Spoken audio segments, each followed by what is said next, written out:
Good morning to you. Welcome back to the Today Show right across the country. Look, banks, government and regulators are cracking down on property investors right now. It's already happening, but it'll become even more apparent as the months go on. Now, one example, yesterday, the chairman of the corporate regulator ASIC, see I've put a little bubble up there beside him, Greg Medcraft, he put banks and others on notice by vigorously reminding them of their responsible lending obligations. In other words, don't lend money to people who can't afford it. Don't bodgy up loan application documents to get a deal. As he's done before, Medcraft talked about the bubble-like conditions in the East Coast property markets. He did this quite deliberately, just as the Reserve Bank Assistant Governor Michelle Bullock last week warned banks to stress test themselves in the event of a property downturn to make certain the overall economy is not driven into recession if and when rates rise. So why is all this happening and why is it happening right now? I can show you in one chart, this one. It shows the level of all lending for property investment month by month going back 5 years. Now you can see in the early 2015,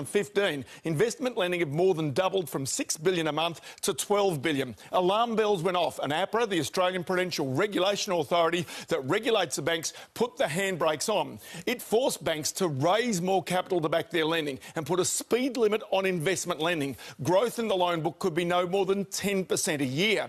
And as lenders got closer to those speed limits, they've taken measures to slow down lending. The Commonwealth is the best example, refusing new customers who want to refinance investment loans. Other banks, NAB and Westpac, raise their investment rates. Now, back to the chart. You can see what happened. The pace of lending slowed through 2016, but early last year, it started to take off again. And this is what's alarming the regulators right now. It's also why, if you're seeking an investment loan, you will find it a lot tougher than you did 3 years ago. Let's have a look at the markets this morning and what we can see. Aussie dollar, 77.36 US cents and above 72 euro cents right now. If we go further forward, you can see the gold price up by $6.50 US an ounce overnight. The Dow Jones index of US shares, where was it overnight? It was pretty much steady, as you can see. And yesterday, the All Ordinaries index of Australian shares, it finished down by 20 points. Carl, Lisa? That dollar keeps keeping on, Roscoe. Yeah. Sure does, doesn't it? Okay. It's a while since it's actually sat at 77. It's sometimes tipped it, but then pulled back into the 76s. You can tell there's an avid online shopper.